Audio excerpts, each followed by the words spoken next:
One of the biggest mistakes people made before starting locks is choosing the wrong size for their lifestyle. They never considered how the size they chose will eventually affect their lifestyle. Some people love their locks, but they secretly regret the size they chose. I don't get it, man. I don't get it. If you want to know more though, keep on watching. Don't play with it, don't be the size. Ay, still not Alright, welcome back to the video, everybody. It's your girl Shanice. Let me just give y'all some quick fun facts about me real quick in my locks. Let me see if I can do it off memory real quick. I started my lock journey June 30th, 2023. I have 69 locks. I started with comb coils, and I'm about 2 years and 11 months in my journey, so I'm about 35 months in my lock journey. Without further ado, let's just jump right into this video. Alright, bet. Alright, so I'm just gonna list out like 7 or 10 points that I came up with about like choosing lock size and why it actually matters over time, okay, and how it'll actually affect you long term.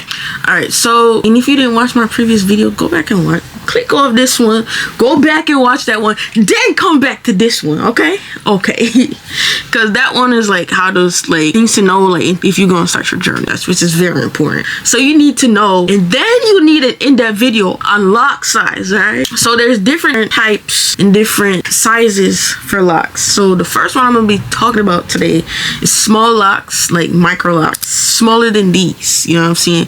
These ain't considered micro locks. For the pros for micro locks is you definitely get a fuller look. It's very versatile.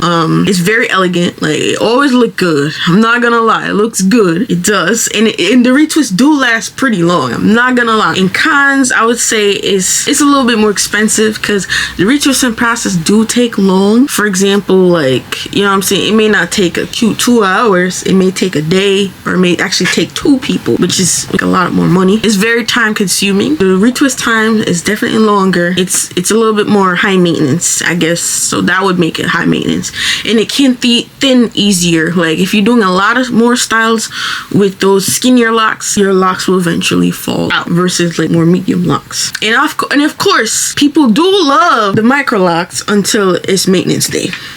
Does anybody in here like maintenance day? 'Cause I know I don't. It's something I dread. Okay, I mean, nobody wants to be sitting there for hours and hours, like, and like, especially when your locks get longer too, like, you know what I'm saying, the washing process is not just a quick 10 minutes, quick 20 minutes, it's like 45 minutes, like, especially when you have clarifying shampoo, we got hydrating shampoo, we got conditioners, we got this, we got that, you know what I'm saying, we gotta massage your scalps, you know what I'm saying, our locks are longer, so it's not gonna take, you know what I'm saying, like, yeah, like, come on now. Alright, so the next type of locks we got is the medium locks. So the medium locks, it's a little bit more balanced. It's still versatile. It's easier maintenance, fullness, and it's definitely more manageable.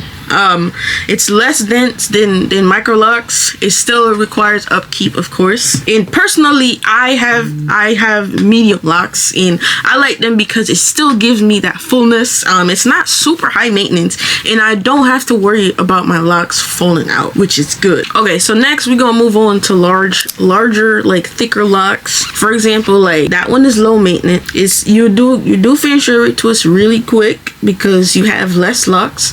There's less tension usually, like your locks probably won't ever fall out because your roots are like fully secured, all that good stuff. You know your look will just be a little bit more bold because you don't have much locks. And that's the thing, like when you don't have much locks, you're kind of limited with styles, because then you can't do certain styles. Like for example, like if you want to do 6 crown barrels and you only have like 40 locks, like it's just not gonna work. It's just not gonna work. Like over time they will be a little bit more heavier, especially during wash day. Your locks will get heavy and your neck will hurt. I'm telling you, bro. And they're harder to make them smaller later. Like obviously with the medium you could go to large, the micro locks you could go to medium, but like it's harder to go lower. Like when you have thicker locks, you gotta cut them in 2 type thing, you know what I'm saying? You gotta ruin the lock to go backward, or you could just pull it out. If you want to sit there and comb it out, you can sit there and comb it out. Okay, so, and also like with the lock size, your hair density matters. If you have thick hair and you plus medium locks, you're gonna have a nice full look. Okay, so if you have thinner hair and larger locks, your hair may look a little bit more scattered. It may not have like the fuller look like what you're looking for. But as I said, the same lock size will look different on everybody else. So you can't really compare, like, you know what I'm saying, locks and like on somebody else and say, oh, I want it to look like them. You just have to choose what's best for you. Okay, so another point I would like to make is that lifestyle matters more than trends. I was definitely talking about this a little bit in the last video.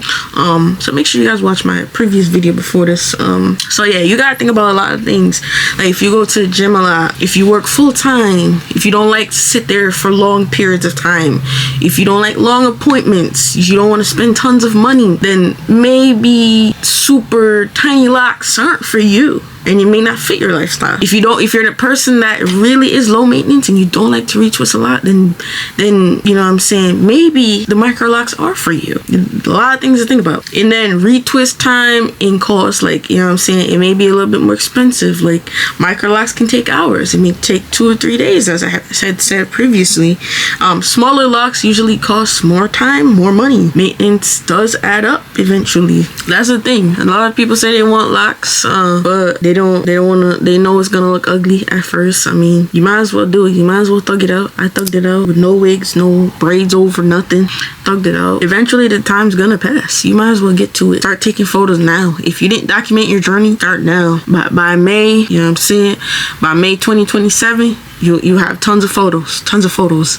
You start your journey now. By May 2027, you'll be a year in. Just gotta get started. Yeah. And the last thing I would say about this video is definitely like the sizing you choose. Make sure it aligns with like the profession you have. For example, you know, if you're gonna be in a suit and tie, will my locks look okay if I have free forms? So if I'm like a bodybuilder and I live in the gym, maybe microlocs are suitable for me because I don't have to do my locks all the time.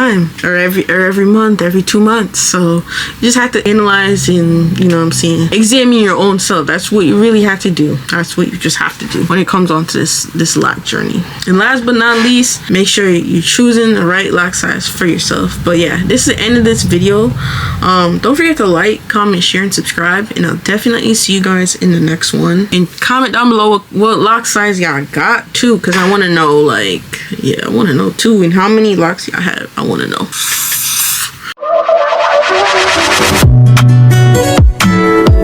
Don't play with it, don't be the size. Still not